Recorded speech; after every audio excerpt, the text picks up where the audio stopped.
자, 이 시간 에베소서 5장 1절과 2절에 대한 말씀을 통하여서 하나님에 대한 오해라는 말씀을 전하려고 합니다. 우리 두 구절 우리 함께 합독하도록 하시겠습니다. 에베소서 5장 1절부터 2절까지의 말씀입니다.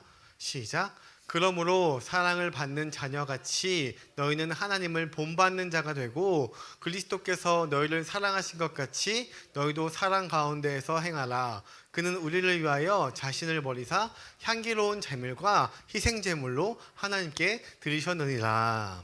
아멘. 할렐루야. 이것은 하나님의 말씀입니다.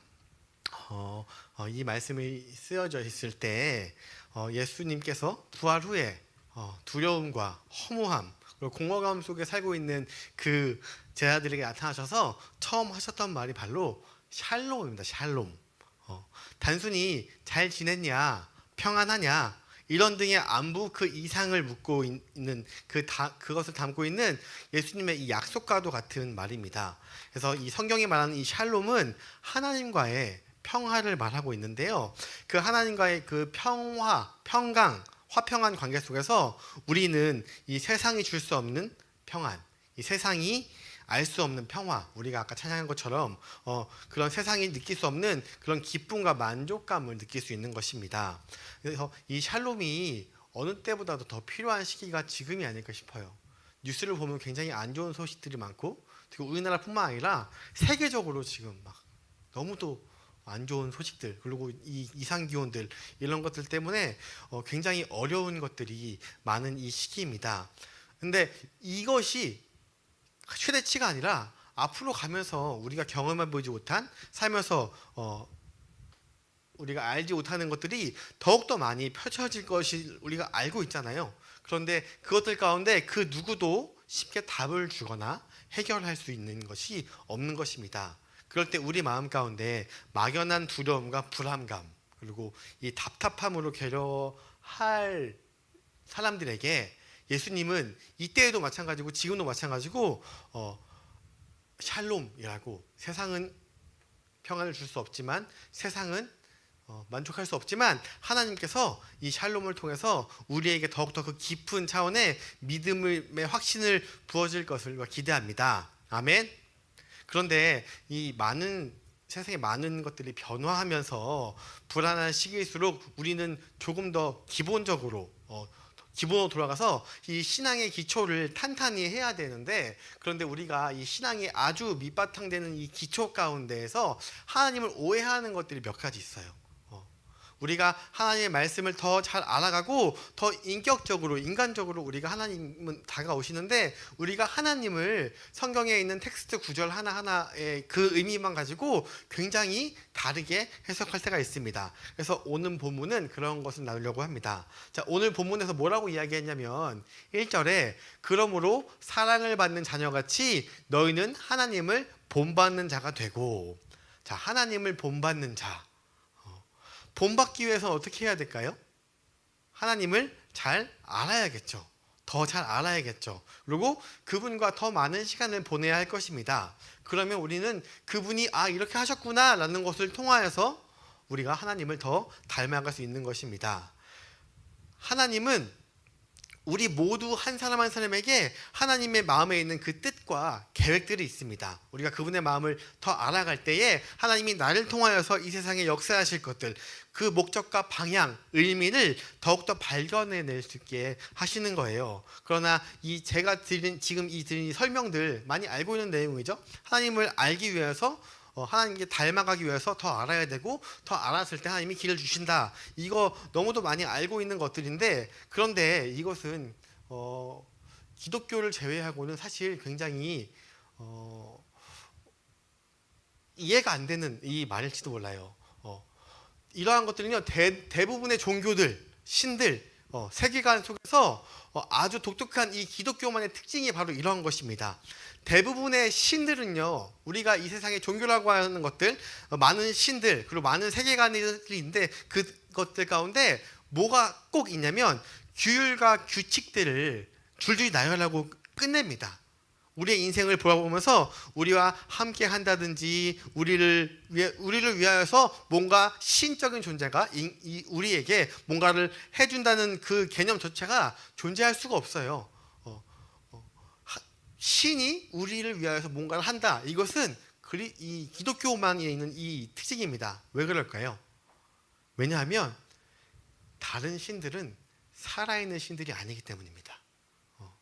살아있는 신들이 아니기 때문에 우리가 그 신들을 위해서 어떤 규율과 법칙과 규례를 지키면 그 신이 그것들을 통하여서 그냥 잘 살게 해준다. 나쁜 일 안 생기게 해준다. 그냥 평강하게 살게 해준다. 이 정도가 맥시멈인데, 그런데 여러분, 신이 인간과 이 관계를 맺어요. 이렇게 상호 소통을 해요. 신적인 존재, 우리보다 이 상위의 존재가 그러한 우리가 신이라고 말하는 이 존재가 가장 기분 나빠하는 게 뭔지 아세요? 그게 바로 내가 위에 있는데, 내가 신인데, 내가 인간들보다 더 위에 있는데 감히 그 밑에 있는 것들이 나를 맘먹어? 나랑 동급 취급하려고 그래? 이것이 굉장히 기분 나빠합니다. 신뿐만 아니라 우리 인간들 사이에서도 내가 맨 위인데, 죄인들 사이에서도 다 똑같지 않습니까? 서열을 정하고 그것들 가운데 특권을 만들고 그 특권 가운데 침범할 수 없는 그 영역을 만들어서 서로 구분하고 내가 높이기 위해서 남들을 깎아먹는 이러한 것들이 이 세상에 있는 기본적인 원리인데, 그런데 하나님께서는 우리를 먼저 다가오셨습니다. 그런데 우리가 믿는 이 성경에서 하나님께서 처음부터 만들 때부터 어떻게 만들었냐면 자기의 형상대로 지으셨어요. 그리고 우리를 신부라고 불러주시고 친구라고 불러주십니다.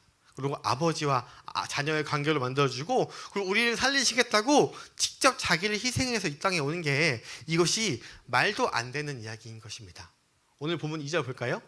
그리스도께서 너희를 사랑하신 것 같이 너희도 사랑 가운데 행하라. 그는 우리를 위하여 자신을 버리사 향기로운 제물과 희생 제물로 하나님께 드리셨느니라. 이렇게 오셨습니다.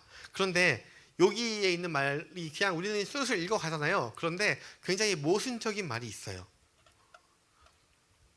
마지막 구절에 이 향기로운 제물과 희생 제물로 오셨다고 해요. 제물인데 향기로운 제물, 이거 사실 굉장히 말이 안 되는 이야기거든요. 우리가 알고 있는 제물이라는 것은 태워서 그것에 있는 살과 피를 다 태워서 존재를 없애버리는 거예요. 우리가 고기 같은 거를 굽거나 혹은 뭘 태울 때 적당히 구우면 맛있는 냄새가 나고 좋지만, 이것을 완전히 새카맣게 그냥 재도 안 남게 태우면은 굉장히 역한 냄새가 납니다. 그런데 여기 성경은 뭐라고 이야기하냐면 향기로운 제물이라고 이야기하고 있어요. 그분은 향기로운 제물이 되신 것입니다. 누구를 위하여서? 우리를 위해서 그 일을 감당하셨다는 것입니다. 이토록 이 기독교의 가르침은 이 세상 어떠한 지혜와도 비교할 수 없는 이 놀라움으로 가득 차 있는데, 그런데 우리가 이 성경을 대할 때마다, 말씀을 읽을 때마다 그분을 더 알아가고 그 인생을 살아가면서 하나님과 더 동독해지는 그 관계를 통하여서 우리 인생이 점점 더 풍요로워지는 거예요. 하나님께서 인도하시니까. 이런 큰 주제를 이야기하면 다 이해합니다. 다 이 말에 동의하고요. 이 말 가운데 그렇구나라고 하는데, 이것을 조금 더 세세하게 들어간다면 하나님의 말씀, 성경 이야기 하나하나를 조금 더 세부적으로 대하면 우리는 이 은혜의 하나님, 우리를 위해서 일하시는 하나님, 사랑하시는 하나님은 없어지고 어느덧 두려운 하나님, 심판하시는 하나님, 우리에게 벌하시는 하나님으로 오해할 때가 있습니다. 이걸 잘 알아야 돼요. 이것이 오해하는 거예요. 오해하는 거. 자, 예를 들어볼까요? 성경이 하나님을 어떠한 존재라고 설명하고 있냐면 하나님은 아버지 같은 분이라고 하셨습니다. 그런데 아버지가 나를 기쁘게 맞아주기보다는 엄하게, 우리 잘못 하나하나를 보고 그것들 가운데 우리를 무섭게 대하시는 분으로 생각되어지는 부분들이 성경 곳곳에 있습니다. 그리고 하나님은 재판장이십니다. 정의로우세요. 정의롭게 우리 재판을 하시는데, 그런데 우리에게 잔뜩 할 일과 규례를 주시고 이것을 잘하나 못하나 지켜보고 있는 무서운 재판장 같을 때가 있습니다. 예수님은 선생 되셔서 우리에게 많은 것을 가르쳐 주신다고 하시는데, 그런데 내가 조금이라도 실수하면 회초리를 들고 가차없이 때리는 그런 선생님 같을 때가 있습니다. 내가 충성을 다해서 어떠한 성과를 내야만 그 성과를 잘 만들어야지만 우리에게 상도 주시고 그런 칭찬도 주시는 그런 얄미운 주인 같을 때가 있습니다. 여러분이 생각하고 계신 하나님 혹시 이러한 속성이 있지 않습니까? 성경은 분명 하나님의 모습에 대해서 다양하게 설명하고 있어요. 지금 말한 것보다 훨씬 더 많이 설명을 하고 있는데 단순히 우주의 창조자다, 우리 인생의 공급자 되신다, 우리를 진리의 길로 인도하시고 생명을 주시는 분, 이렇게 표현하면 우리에게 다가오는 것이 없으니까, 뭔가 그냥 저 멀리 있는 것 같으니까 많은 형용사와 많은 의미를 담고 있는 이 설명을 통하여서 우리에게 하나님은 이러이러한 분이고 우리를 이렇게 생각하시고 우리를 이렇게 사랑하신다, 우리의 아버지 되시고 친구 되시고 신랑 되시고 치료자 되시고 우리를 이끄시는 목자가 되시고 농부이시면서 주인이 되셔서 우리를 위하여 싸우시고 나중에 정의롭게 심판하실 그런 재판관 대신 이 수많은 표현들로 우리에게 설명을 해주고 있습니다. 그 이유가 뭘까요? 왜 이렇게 다양하게 성경은 하나님을 표현하고 있을까요? 왜냐하면 우리의 언어로는, 말로는 그분을 한정적으로 어떠한 한 단어에 갇혀서 설명하기에 너무도 어렵고 힘들고 그것을 초월하는 그 사랑이 우리에게 존재하기 때문에 이토록 많은 특징, 많은 은혜의 모습으로 기록되어 있는데, 그런데 왜 우리는 그렇게 인격적이고 은혜로우시고 우리를 사랑하시는 그 하나님을 이렇게 어려운 하나님의 모습으로 이해하려고 할까요? 이런 하나님에 대한 오해의 이 잘못된 이 근본은 무엇이냐? 왜 우리가 성경을 읽고 하나님을 더 알수록 하나님이 점점 무서워지고 점점 두려워지느냐? 그것은 바로 우리가 가지고 있는 이 죄적인 인식이, 우리가 이 성경에 나와 있는 이 텍스트들을 하나님이 의도하신 방향대로, 하나님이 우리에게 알려주시는 방향대로 이해하는 것이 아니라 우리의 방식으로, 우리의 죄적인 방식으로 그것을 인식하고 해석하고 적용하려 할 때가 그것이 문제인 것입니다.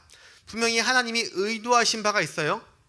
이러저러한 표현들을 통해서 하나님을 설명하고 있어요. 그런데 그것을 하나님의 의도가 아닌 죄적인 의도, 죄적인 방식, 우리들의 방식으로 접근하니 하나님이 원래 가지고 계셨던 그 뜻이 인간에게 전달되지 않고 우리 인간 쪽에서 죄적으로 받아들여서 하나님은 이런 걸 요구하시나 보다, 우리가 이렇게 해야 되나 보다, 하나님을 위해서 이렇게 해드려야 되나 보다 라고 잘못 죄적인 이해를 한다는 거예요.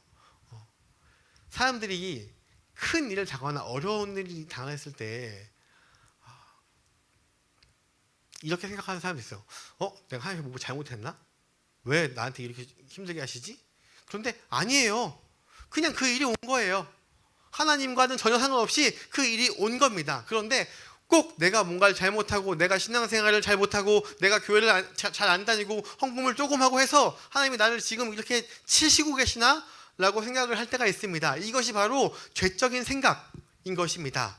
그러한 죄적인 생각으로 우리가 하나님을 바라보면 결국 죄적인 이해를 할 수밖에 없는 것입니다. 그래서 설교가 굉장히 중요합니다.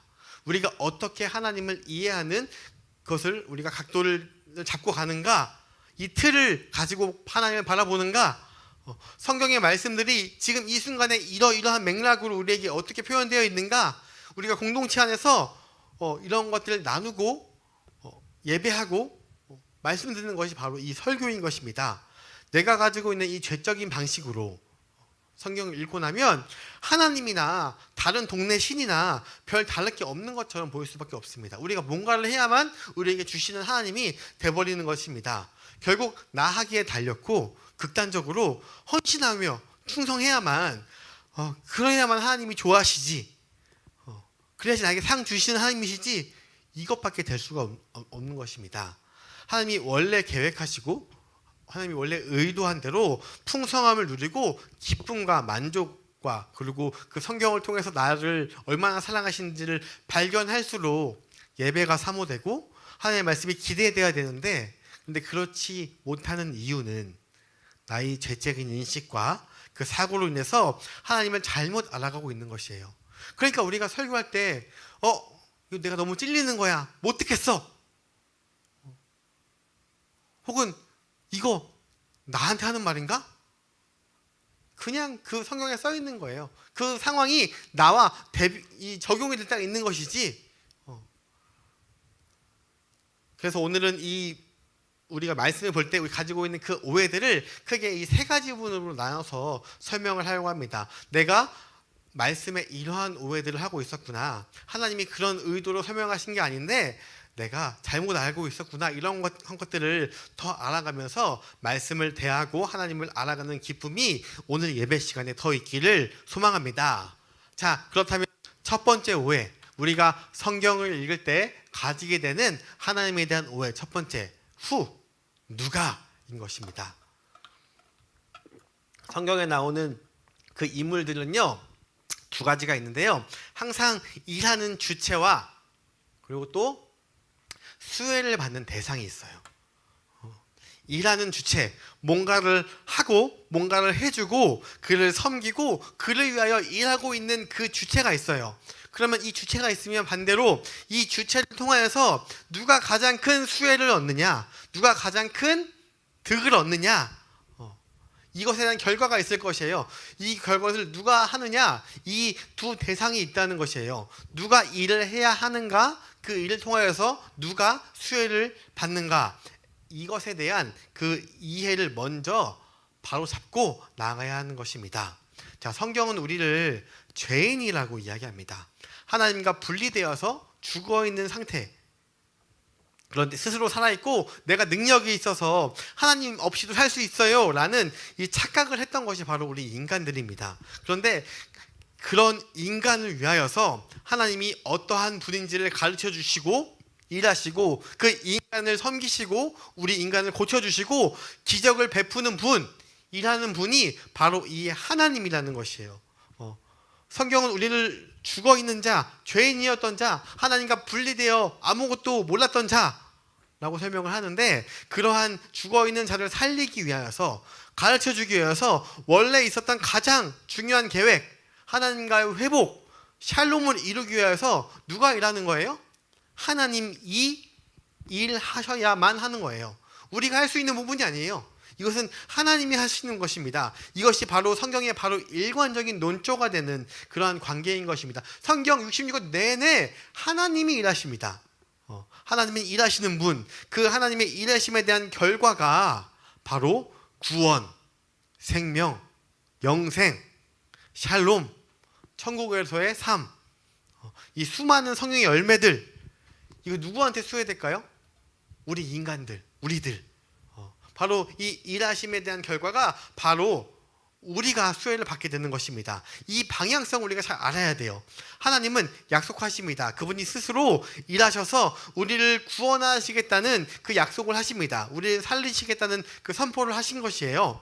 그래서 이 주체와 대상, 누가 일하고 누가 수혜를 받는지 이 관계 설정을 잘하고 성경을 읽어나가지 않으면 하나님께서 나에게 이렇게 하기를 요구하신다, 내가 이렇게 해야지 하나님이 복 주신다, 이렇게 잘못 오해할 수 있습니다. 하나님이 이 큰 복과 은혜를 주시기 위해서 하나님이 일하시고 그 복을 받는 것이 바로 우리가 되는 것이에요. 그런데 많은 경우에 우리가 이 일하는 주체가 되려고 해요. 이거 말씀을 잘 오해하지 말고 잘 들으셔야 합니다. 그리고 내가 일한 것을 하나님이 평가하셔서 그것에 대한 결과를 어떻게 줄까 말까 고민하는 그러한 하나님을 볼 때가 너무도 많아요. 우리가 하나님의 일을 열심히 해서 하나님이 이 은혜를 우리에게 주시겠지? 이렇게 하시겠지? 혹은 아직 안 주셨으면 내가 일을 덜 했나? 이렇게 느낄 때가 너무도 많다는 거예요. 내가 일한 만큼, 내가 충성하고 헌신하고 결단한 만큼 하나님이 상도 주시고 복도 주시고, 그거 안 하면 벌도 주시는 그런 하나님으로 성경을 볼 때가 너무도 많습니다. 세상에 공짜가 없고 내가 한 만큼 버는 거고 내가 투자한 만큼 버는 거다. 이것이 바로 이 죄적인 이 세상의 기본적인 원리예요.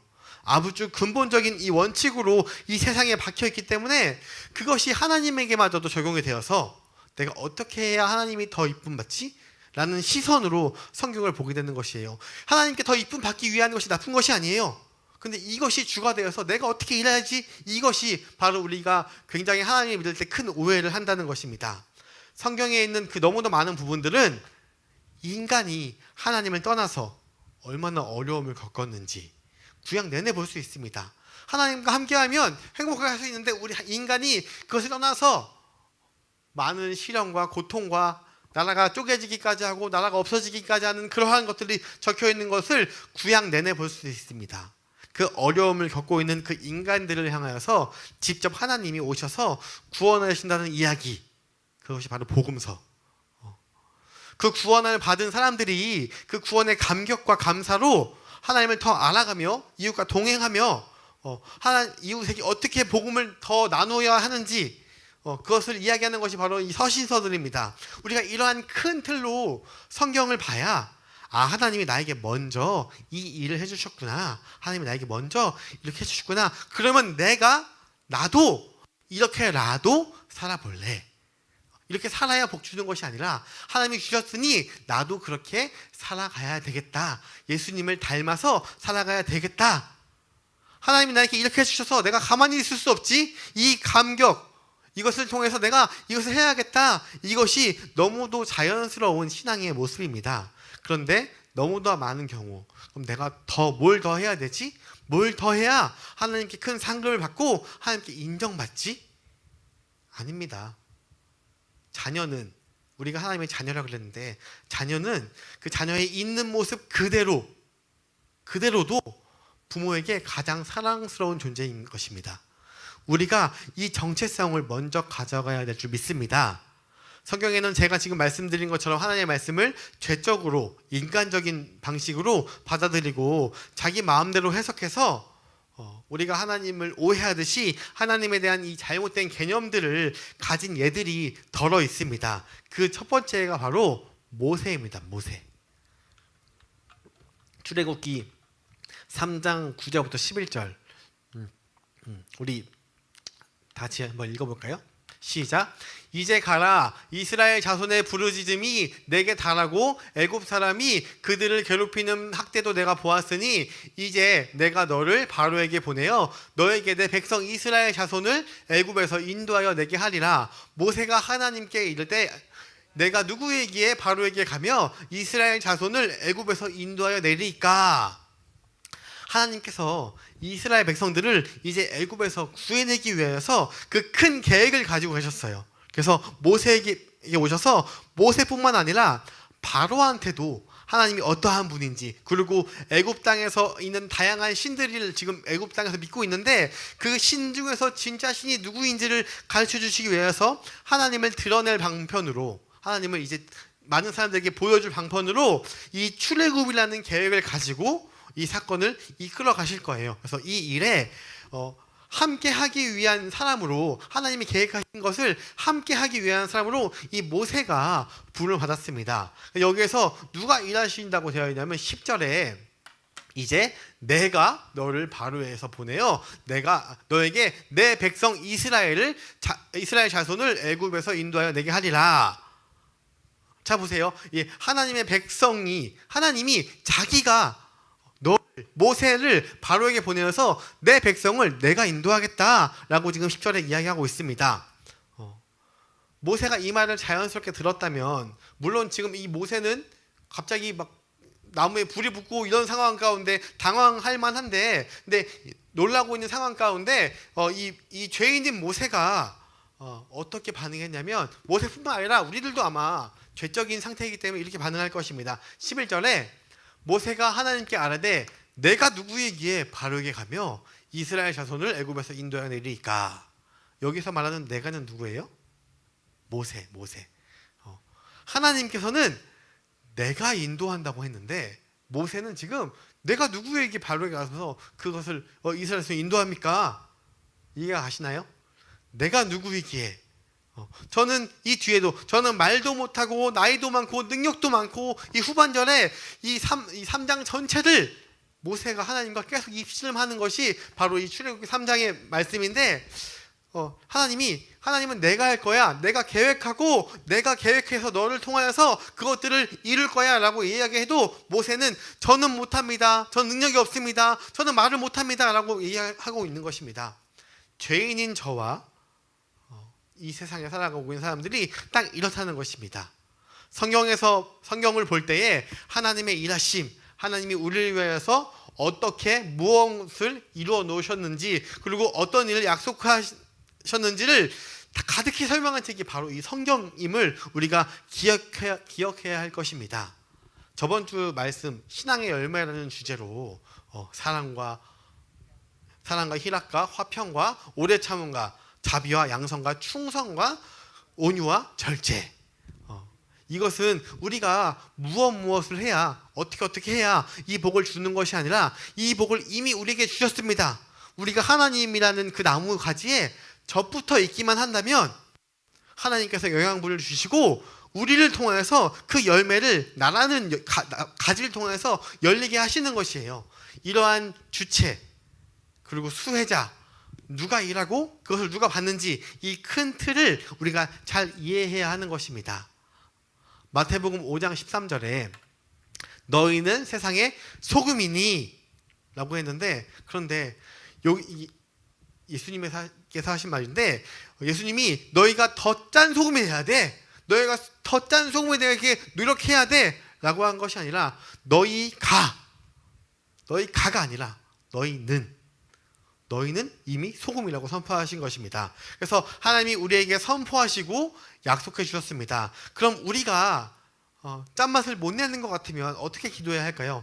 하나님, 저를 이 세상의 소금으로, 이 세상에서 부패하고 무너져가는 것을 막아설 존재로 우리들을 세워주셨습니다. 그런데 내가 아직 소금의 역할을 잘 감당하지 못하는 것 같으니 하나님 도와주세요. 하나님의 약속을 이루어주세요. 하나님의 약속을 이루어주세요. 너는 세상의 빛이라 하셨는데 저를 긍휼히 여겨서 세상의 빛으로 사용하여 주세요. 내가 빛이 되기 위해 노력하는 것이 아니라, 내가 더 짠 소금이 되려고 노력하는 것이 아니라, 하나님이 주신 것을 사용할 수 있도록 우리는 하나님 앞에 구하는 것입니다. 마태복음의 이 수많은 이야기들이 다 이러한 식으로 진행이 되어 있습니다. 4장에서 제자들을 부르실 때 18절에 갈릴리 해변에 다니시다가 두 형제, 곧 베드로라 하는 시몬과 그 형제 안드레가 바다에 금을 던지는 것을 보시니 그들은 어부라 말씀하시되 나를 따라오라, 내가 너희를 사람을 낚는 어부가 되게 하리라 하시니, 너희가 노력하면, 너희가 수고하면, 너희가 최선을 다하고 저기 아무도 안 가는 곳, 저기 아무도 예수를 전하지 않은 저곳에 가서 선교지까지 가서 복음을 전하면, 그렇게 가서 그 선교사로 나아가면 내가 너를 사람을 낚는 어부로 인정할 거야. 많은 사람들이 그렇게 인정할 거야 라는 것이 아니라, 그렇게 만들어주시는 주체가 바로 이 하나님이시라는 것입니다. 예수님이 그렇게 만들어 주시겠다고 우리에게 먼저 약속하신 것이에요. 그분의 일하심에 대한 결과, 그분이 우리를 구원하셔서 영생을 주시고 천국의 삶을 살 수 있도록 해주시는 그 결과, 그 수혜를 받는 자가, 우리들이 변화될 이 궁극적인 것, 우리가 어떠한 수혜를 누릴지, 내가 그전에는 세상의 욕심과 세상의 정욕과 안목만 따라 살던 그런 자였는데 내 사람을 낚는 어부가 되게 해주셨다고 말씀하신 것입니다. 이 큰 관점을 가지고 성경을 보기를 소망합니다.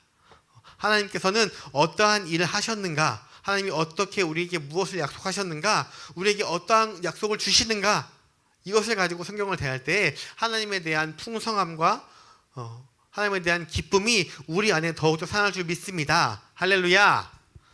자, 성경을 읽을 때 우리가 가져가야 되는 오해 두 번째, 어떻게?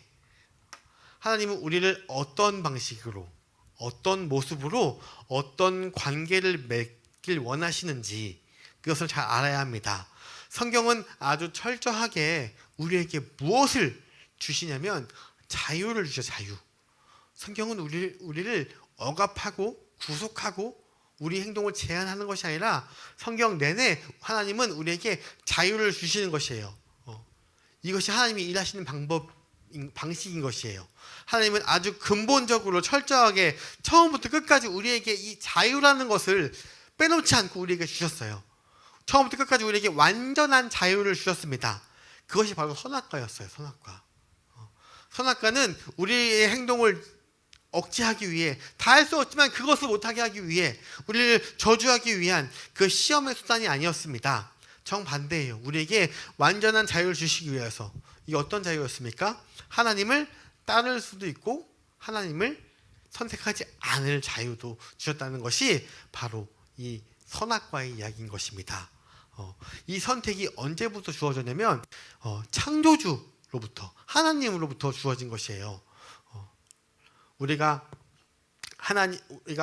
우리에게 이 자유라는 선택권을 주어졌어요. 그래서 우리가 그분을 만드신 그분과 함께 있을 때 그분과 함께 하는 일이 얼마나 선한 길인지, 반대로 우리를 사랑하시는 창조주를 떠날 때 어떠한 결과가 우리에게 오는지 자세히 설명해 주시는 내용이 바로 이 에덴 동산에서의 그 이야기잖아요. 그래서 하나님이 우리를 어떻게 대하시는지 이 근본적으로 알기 위해서는 이 자유라는 단어를 우리가 잘 이해해야 돼요.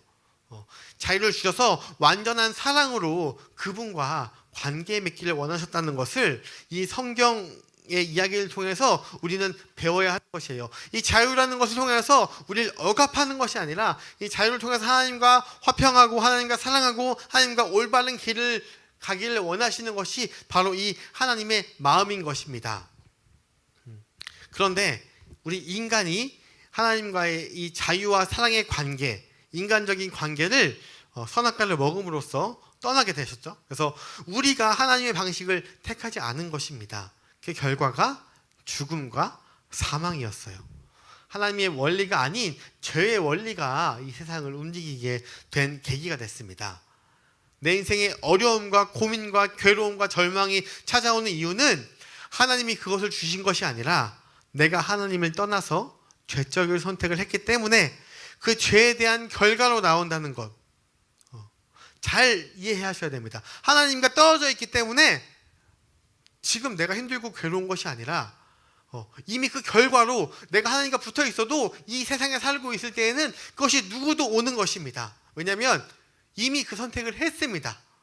우리 조상의 과거의 조상들이. 근데 그걸 탓할 수만도 없는 게 우리도 살면서 그런 선택들을 하고 있으니까. 혹 내가 직접 선택하지 않았더라도 이 세상의 이 죄적인 시스템으로 돌아오기 때문에 그런 결과들이 나에게도 영향을 끼치게 되는 것입니다. 하나님은 우리에게 자유를 주셔서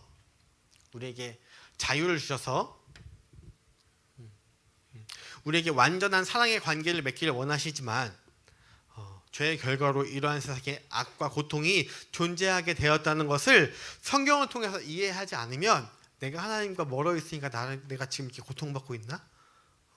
내가 지금 하나님과 좋은 관계를 맺지 않아서 내가 지금 이렇게 저주를 받고 있나? 라고 오해하기 십상입니다. 이 땅에 살아가는 동안에는요, 많은 시련과 고난이 끊임없이 찾아올 수밖에 없어요. 예수님마저도 사탄의 계략에 넘어가진 않으셨지만 적군이 왔잖아요. 그러한 것들이 그 누구도 다 오게 마련인 것입니다. 내가 하나님과 가까이 있고 아니면 멀어져 있어서 그것이 오고 안 오는 것이 아니라는 것을 우리가 기억해야 하는 것입니다. 하나님은 왜 이런 표현들을 해야 하는지 우리가 알아야 되는 것이에요. 성경은 하나님께서 저주하셨다라고 표현했지만 하나님께서 저주하신 것이 아니에요. 왜 저주하셨다는 표현을 했는가? 그것을 우리가 잘 알아야 되는 것입니다. 이러한 이야기들이 하나님 우리를 규제하고 속박하기 위해서 구약에 있는 많은 것을 통해서 하나님이 저주하셨다, 하나님이 그들을 버리셨다, 그들을 치셨다라고 하는 단어를 통해서 저렇게 하면 나를 치시는구나, 나를 버리시는구나 라고 생각하는 것이 아니라 우리가 죄의 길로 가고 있을 때 그 길로 가지 말라고, 그 길로 가면 죽는다고 하나님께서 말씀하시는 거예요.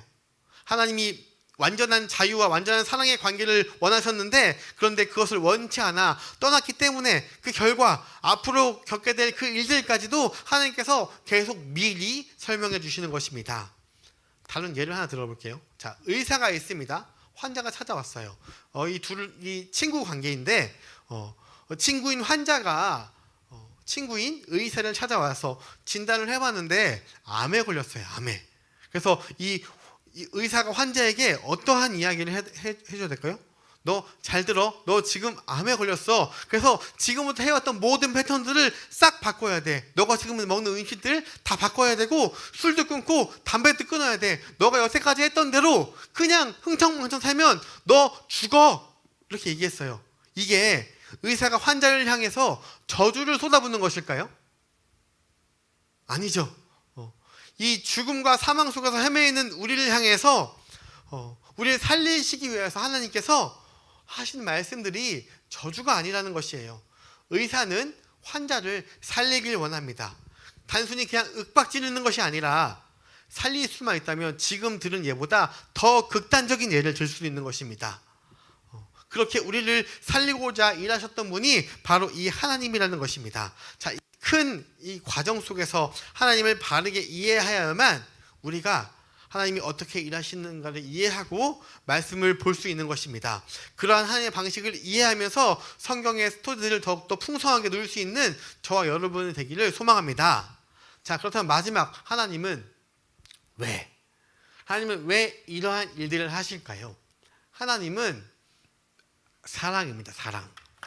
그 하나님의 우리의 본질, 하나님의 본질이 이 사랑인 것이에요. 그래서 이 본질을 회복하기 위해서 하나님의 관계가 필수적인데요. 그런데 하나님은 우리가 사랑을 배우기를 원하십니다.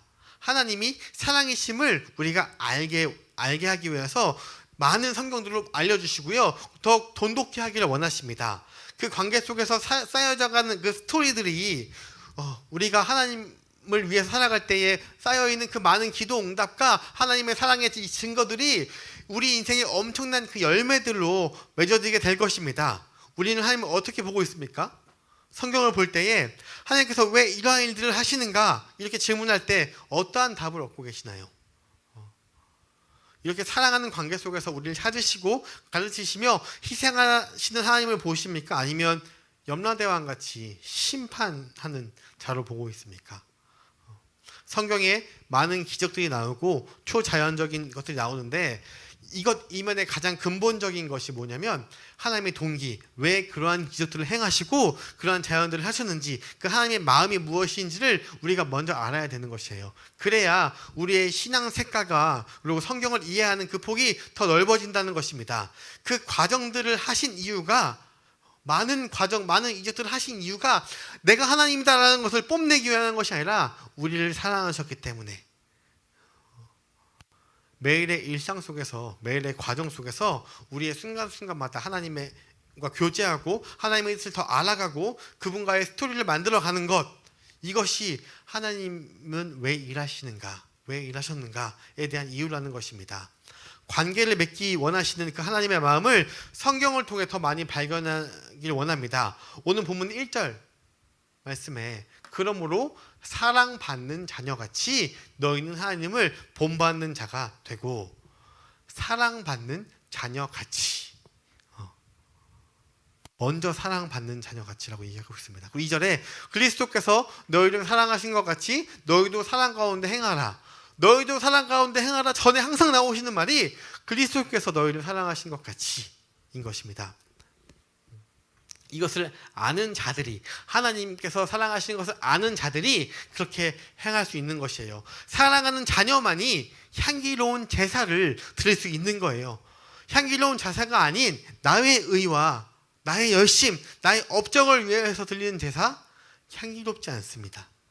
사랑하는 자로, 사랑받는 자로 하나님을 먼저 아는 우리가 하나님과 교제하며 동행할 때에 하나님의 나라가 이 땅 가운데 더 풍성해질 줄 믿습니다.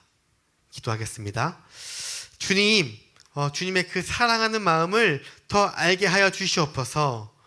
제가 오해했던 그 성경의 이야기들 다시 한번 풀어주시고 또 이야기해 주셔서 감사합니다. 하나님, 우리가 성경을 오해하지 않고 하나님의 마음을 오해하지 않고 하나님께서 우리의 삶에 베풀어 주시는 그 놀라운 그 사랑의 원리들, 자유의 원리들, 우리를 구원하시고 살리시는 그 하나님의 모습을 성경을 통해서 더 발견하는 우리가 되게 하여 주시옵소서. 그 사랑받는 자의 정체성을 가지고 다시금 일어서게 하여 주시옵소서. 이 모든 말씀 예수 그리스도의 이름으로 기도드립니다. 아멘. 우리 이 시간